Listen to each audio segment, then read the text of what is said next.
अगले 24 घंटे प्रधानमंत्री नरेंद्र मोदी के लिए भारी है। क्यों भारी है? क्योंकि उपराष्ट्रपति का चुनाव हो रहा है। इस वक्त में जब मैं आपसे बात कर रहा हूं तो कल इस वक्त में वोटिंग हो रही होगी। शाम को 6 बजे नतीजे आ जाएंगे। लेकिन नतीजे जो आएंगे उसमें कहीं ऐसा तो नहीं है कि क्रॉस वोटिंग हो जाएगी। और उपराष्ट्रपति पद के चुनाव के लिए जिसमें बीजेपी को स्लाइट मार्जिन है, लेकिन उसके बाद में खतरा यह भी है कि कहीं अपने ही खेमे से बगावत ना हो जाए, कहीं अपने ही खेमे से दूसरी तरफ क्रॉस वोटिंग ना हो जाए और दूसरी तरफ सांसद खुल करके लड़ रहे हैं। सोचिए, उपराष्ट्रपति का चुनाव हो रहा है, सांसद लड़ते हुए दिखाई दे रहे हैं और इस बीच में प्रधानमंत्री नरेंद्र मोदी पूरी तरह से बैकफुट पर दिखाई दे रहे हैं। एक तस्वीर मैं आपको दिखाने वाला हूं। नरेंद्र मोदी सबसे आखिरी कतार में आखिरी कुर्सी पर जाकर के बैठे हुए हैं। तो इसके मतलब क्या है, इसके मायने क्या हैं? जो नरेंद्र मोदी एक अकेला सब पर भारी छाती ठोक ठोक करके कहते थे, आज उस सबसे पीछे क्यों चले गए? चुनाव हो रहा है, उपराष्ट्रपति पद का चुनाव हो रहा है, बैलेट पेपर से चुनाव होगा, ईवीएम से नहीं होगा। इस चुनाव के लिए गुप्त मतदान होगा। चुनाव में किसने किसको वोट डाला है कोई बता ही नहीं सकता है। कोई सिस्टम ही ऐसा नहीं है कि कोई बता दे कि किसने कहां पर किसको वोट डाला है। और जब वोट डाला जाएगा तो उसके लिए व्हिप भी जारी नहीं कर सकते, यानी अंतरात्मा पर पूरी तरह से वोट डाला जाएगा। और जब सांसद अपनी अंतरात्मा पर वोट डालेंगे तो कहां पर वोट डालेंगे? आंकड़े से बड़ी कहीं अंतरात्मा तो नहीं हो जाएगी। यही खतरा इस वक्त में बीजेपी को है। बीजेपी के पास में नंबर है, आंकड़े हैं, लेकिन अंतरात्मा हमने देखी थी अभी कॉन्स्टिट्यूशन क्लब के चुनाव में, और अंतरात्मा ने गुजरात लॉबी को, मोदी शाह को हरा दिया। जो मोदी शाह के कैंडिडेट थे संजीव बालियान, वो चुनाव हार गए और राजीव प्रताप रूडी चुनाव जीत गए। और राजीव प्रताप रूडी ने खुल करके 2 इंटरव्यू हाल में उन्होंने दिए हैं, ताजा इंटरव्यू हैं, और खुल करके उन्होंने बहुत कुछ कह दिया है। तो क्या राजपूत सांसदों का वोट, उसमें कुछ फेरबदल हो सकता है? राजनाथ सिंह, योगी आदित्यनाथ, राजपूतों का क्या हाल है सब पता है। तो ऐसे में सवाल यह है कि कुछ बड़ा होने वाला है। एक तस्वीर सबसे पहले आप भी देखिए। यह तस्वीर देखिए, प्रधानमंत्री नरेंद्र मोदी बिल्कुल आखिरी कतार में नजर आ रहे हैं। प्रधानमंत्री नरेंद्र मोदी वो बिल्कुल आखिर में यहां पर बैठे हुए नजर आ रहे हैं। ये वो प्रधानमंत्री हैं जो ये कहते थे कि एक अकेला सब पर भारी, छाती ठोक ठोक करके कहते थे। लेकिन आप देखिए, सबसे आखिरी पंक्ति में बैठ करके, यह सांसदों की कार्यशाला थी। खुद ये फोटो प्रधानमंत्री ने ट्वीट किए हैं। ऐसा नहीं कि मैं चोरी छिपे से किसी ने फोटो खींचे और उसको गलत तरीके से, गलत मैसेज के साथ में मैं ट्वीट करके उसको जो है वो आपको दिखाने की कोशिश कर रहा हूं। नहीं, मैं कुछ भी ट्विस्ट नहीं कर रहा हूं। जो प्रधानमंत्री ने लिखा, जो प्रधानमंत्री ने ट्वीट किया, वो मैं आपको दिखा रहा हूं। यह फोटो खुद प्रधानमंत्री ने ट्वीट किया है। उनका यह ट्वीट भी देखिए और यह फोटो भी देखिए। कार्यशाला हुई और उस कार्यशाला के अंदर प्रधानमंत्री सबसे आखिरी में बैठे हुए दिखाई दिए। क्या ऐसी कोई फोटो आपने देखी थी? क्या 11 साल के अभी नरेंद्र मोदी के दिल्ली के कार्यकाल के दौरान कोई ऐसी फोटो दिखी? क्या 13 साल जब वो मुख्यमंत्री रहे तो कोई ऐसी फोटो दिखी? तो अब ये पीछे की सीट क्यों पकड़ी गई है? जो खुद ड्राइविंग सीट पर रहते थे, जो खुद पूरी भाजपा को चलाने का जिम्मा जो है उठाते थे कि मोदी के नाम पर जीत करके आ रहे हैं। यहां तक कि प्रज्वल रवन्ना जैसे लोगों के लिए भी मोदी जी जाकर के कहते थे कि वोट डालिए, मोदी जी को मजबूत करिए। यानी हर जगह पर 543 सीटों पर, चाहे वो विपक्ष का सांसद हो या उम्मीदवार हो या भाजपा का उम्मीदवार हो, नरेंद्र मोदी अपने नाम पर वोट मांगते रहे, अपने नाम पर। लेकिन आज खुद छोड़ करके चले गए। और इसीलिए कहा जाता है कि सत्ता वो एवरेस्ट की चोटी की तरीके से होती है। आप उस पर पहुंच तो सकते हैं, लेकिन उस चोटी के ऊपर आसियाना बना करके नहीं बैठ सकते हैं। उस चोटी से आपको नीचे आना पड़ता है। हालांकि उस चोटी तक पहुंचना ही अपने आप में बड़ी बात है। नरेंद्र मोदी ने वो मुकाम हासिल किया, ये सही बात है, लेकिन उस मुकाम पर वो नहीं है आज। वो 240 पर है, बैसाखियों पर है, और उस मुकाम से तो अब नीचे ही आना है। वहां से तो ढलान अब शुरू हो चुकी है, 2024 के चुनाव ने दिखा दिया। और अब अगर उपराष्ट्रपति पद के चुनाव में क्रॉस वोटिंग हो गई इधर उधर, तो फिर उसके बाद में मुश्किल और बढ़ जाएगी। आज के अखबारों को अगर आप उठा करके देखें तो पहली बड़ी खबर यही है कि 20 साल में जीत का अंतर जो है दोगुना भी रहा, लेकिन अब की बार जो मुकाबला हो रहा है वो सबसे कठिन मुकाबला है, करीबी मुकाबला है। और इस करीबी मुकाबले में सीपी राधाकृष्णन जो भाजपा के हैं, दूसरी तरफ सुदर्शन रेड्डी जो कि विपक्ष के उम्मीदवार हैं, 440 वोट वो माने जा रहे हैं कि बीजेपी के पक्ष में जाएंगे और दूसरी तरफ 324 वोट वो माने जा रहे हैं कि इंडिया गठबंधन के पक्ष में जाएंगे। लेकिन अगर यहां पर 440 की बजाय अगर यहां पर 10-20 सांसद भी इधर उधर हो गए तो नरेंद्र मोदी पर सवाल खड़े होंगे। 10-20 सांसद भी अगर क्रॉस वोटिंग कर देते हैं तो नरेंद्र मोदी से पूछा जाएगा कि उनका वो एक अकेला सब पर भारी और बीजेपी के अंदर मोदी है तो मुमकिन है, सब चीज झाड़ू लग जाएगी। 391 जिसके पास भी रहेंगे वो जीत जाएगा चुनाव, वही अगला उपराष्ट्रपति होगा। और यहां पर हार जीत को लेकर के मुझे नहीं लगता कि कोई बहुत बड़ा ब्लंडर हो जाएगा और बीजेपी के जो उम्मीदवार है वो हार जाएंगे, मुझे ऐसा नहीं लगता व्यक्तिगत तौर पर। लेकिन लड़ाई और सवाल और जो सबसे बड़ा समीकरण है वो यही है कि अगर क्रॉस वोटिंग हुई तो फिर उसके बाद में क्या होगा। अगर क्रॉस वोटिंग में 20 सांसद 30 सांसद भी उधर चले गए, 439 का नंबर है एनडीए का, और अगर 439 में से 410 तब भी जीत जाएंगे, 420 तब भी जीत जाएंगे, 392 तब भी जीत जाएंगे, लेकिन वो जीत नहीं होगी। फिर चर्चा होगी किसकी? विपक्ष की चर्चा होगी। और यही सबसे बड़ा सवाल है। उधर टीडीपी के अंदर क्या होगा, क्योंकि तेलुगु देशम पार्टी, उनका तो नाम ही तेलुगु देशम है, और ऐसे में तेलंगाना से आते हैं बी सुदर्शन रेड्डी, तो क्या तेलंगाना के सांसद वो दूसरी तरफ चले जाएंगे? और दूसरी तरफ भाजपा के अंदर अपने आप में कहीं ना कहीं इस बात को लेकर के एक खींचतान चल रही है कि मोदी और शाह ने जो किया पार्टी के अंदर वो ठीक नहीं किया। राजीव प्रताप रूडी, उनका एक इंटरव्यू में देख रहा था, हालांकि उनके 2 इंटरव्यू हैं, एक न्यूज मिनट पर है और एक एबीपी न्यूज पर है। 2 इंटरव्यू उसमें खुल करके बोल रहे हैं। न्यूज मिनट पर तो उन्होंने कह दिया कि निशिकांत दुबे वो बहुत अहंकारी आदमी है, बहुत घमंडी आदमी है, अपने ही सांसद के लिए इस तरह की बात कहना। दूसरी तरफ उन्होंने एबीपी न्यूज के एक इंटरव्यू में कहा कि राजपूतों को यह कह दिया गया कि तुम तो 3.5% हो, तुम्हारी हैसियत नहीं है, तुम्हारी औकात नहीं है। ये एबीपी न्यूज पर उन्होंने कहा, कॉपीराइट की वजह से मैं आपको नहीं दिखा रहा हूं, लेकिन हुबहू उन्होंने जो कहा है वो आपको बता रहा हूं कि 3.5% हो, तुम्हारी कोई हैसियत नहीं है, तुम्हारी कोई औकात नहीं है। तो हमने कहा कि ठीक है, हम अपनी औकात बताते हैं। दरअसल वो जिक्र कर रहे थे कॉन्स्टिट्यूशन क्लब के चुनाव का, और कॉन्स्टिट्यूशन क्लब के चुनाव में संजीव बालियान, उनको माना गया कि वो अमित शाह के करीबी हैं, मोदी शाह के कैंडिडेट हैं, लेकिन उसके बावजूद भाजपा ने उनको वोट नहीं किया, भाजपा के सभी सांसदों ने उनको वोट नहीं किया, लिहाजा वो हार गए, और वो हारे भी 100 वोटों से हारे, 100 वोटों से। ये बहुत बड़ा आंकड़ा था अपने आप में, संजीव बालियान के लिए बहुत बड़ा झटका था। और यहां पर 2 बड़े मैसेज निकल करके सामने आए। सोनिया गांधी वो चुनाव में वोट डालने के लिए पहुंची थी। सोनिया गांधी, आमतौर पर कॉन्स्टिट्यूशन क्लब के चुनाव में बड़े नेता नहीं जाते थे, लेकिन बीजेपी ने जिस तरीके से इस बार इस चुनाव को बनाया, जाट वर्सेस राजपूत बनाया, इस चुनाव को जिस तरीके से अमित शाह की लॉबी और फिर उसके बाद में गैर अमित शाह और गैर गुजराती लॉबी के जो कैंडिडेट थे, वो एक अंतर पैदा कर दिया। राहुल गांधी ने चुनाव से पहले भी राजीव प्रताप रूडी से मुलाकात की, और चुनाव के बाद भी राहुल गांधी ने जिस तरीके से उनको बधाई दी, उससे भी तस्वीर साफ हो गई कि इस चुनाव में कांग्रेस पार्टी, विपक्ष, वो राजीव प्रताप रूडी के साथ खड़ा था। और राजीव प्रताप रूडी ने ऑन रिकॉर्ड इस बात को कहा, और आंकड़े गवाही देते हैं कि मुझे कांग्रेस का वोट मिला, टीडीपी का वोट मिला, मुझे सपा का वोट मिला, मुझे टीएमसी का वोट मिला, और जीत हो गई उनकी।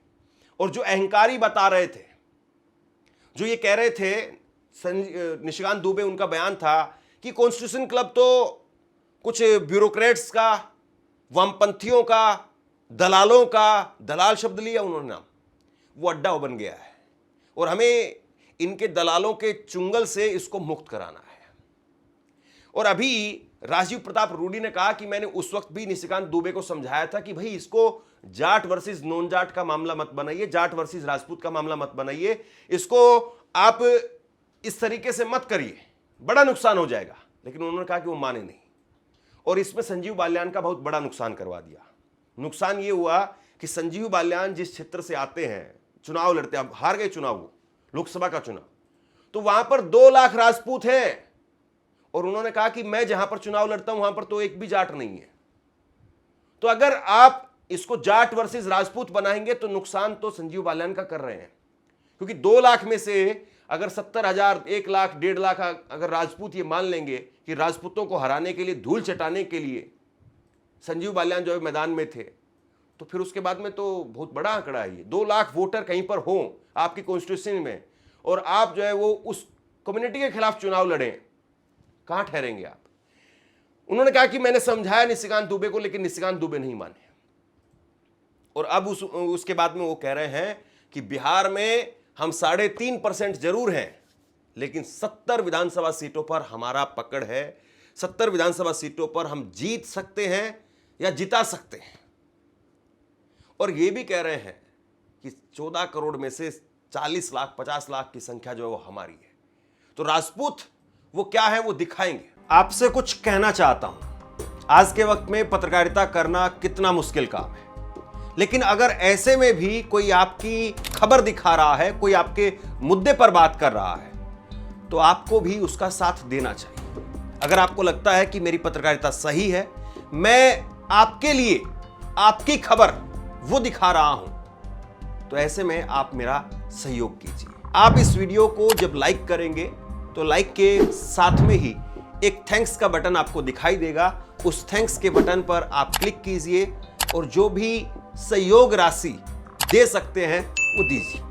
दूसरा, आप चैनल को ज्वाइन कर सकते हैं और चैनल को ज्वाइन करके भी मुझे मदद कर सकते हैं। देखिए, कुल मिलाकर के जो चाणक्य की नीति या फिर मोदी का जो एक अकेलापन की नहीं, मोदी है तो सिर्फ वही रहेंगे, फ्रेम में कोई दिखता नहीं था, दूर दूर तक कोई नहीं दिखता था। यहां तक कि नरेंद्र मोदी के फ्रेम में अगर एसपीजी के जवान आ जाए तो उनको भी पकड़ करके खींच लिया जाता था। लेकिन अब फ्रेम तो छोड़िए, आप अब नरेंद्र मोदी फ्रंट लाइन में भी नहीं है। फ्रेम तो बहुत बड़ी बात हो गई, फ्रंट लाइन छोड़ करके लास्ट रो में, आखिरी के लाइन में, आखिरी की पंक्ति में जाकर के बैठे। हालांकि बीजेपी के लोग कह सकते हैं कि नहीं भाई, पिक्चर देखने के लिए जाते हैं तो पिक्चर तो सबसे अच्छी वो नजर आती पीछे से बैठ करके। दरअसल ये पिक्चर नहीं है, ये पिक्चर बिगड़ रही है, और वो बिगड़ती हुई पिक्चर की पिक्चर अभी बाकी है। अगर यहां पर क्रॉस वोटिंग हो गई तो उसके बाद में 2029 में चेहरा मोदी जी रहेंगे नहीं रहेंगे, इस पर भी सवाल खड़ा हो जाएगा। क्योंकि अभी तो मैं ये कह रहा हूं कि उपराष्ट्रपति पद के चुनाव के लिए कोई बड़ी भागम भाग मुझे नहीं दिखाई दे रही है। हालांकि पूरी ताकत से ये विपक्ष लड़ रहा है, और पूरी लड़ाई इस बात की है कि कितने नंबर आते हैं, क्योंकि जो नंबर आएंगे वो नंबर आने वाले उपराष्ट्रपति को भी जगदीप धनखड़ बनने से रोकेंगे कि देखिए हमारा वोट वो था आपके अंदर।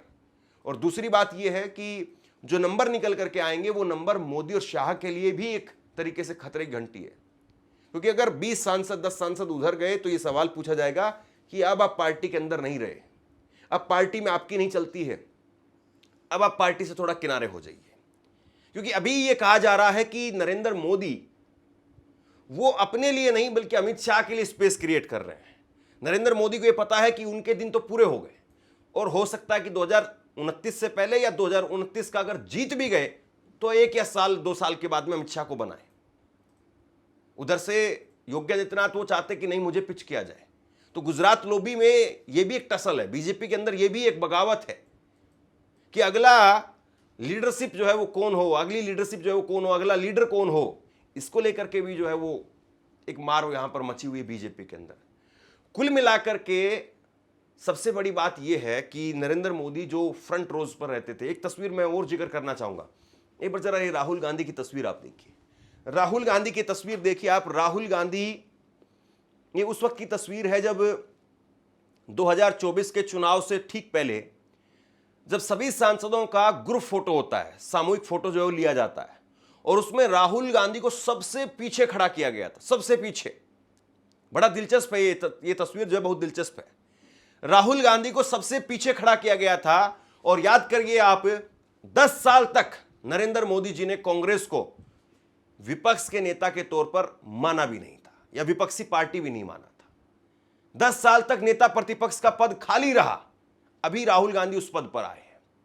लेकिन जो सबसे पीछे आपने जिनको खड़ा किया, जिनको 99 सीट आज मिली, वो पीछे खड़े होने के बावजूद वो 99 सीट ला करके आपके सामने आकर के खड़े हो गए।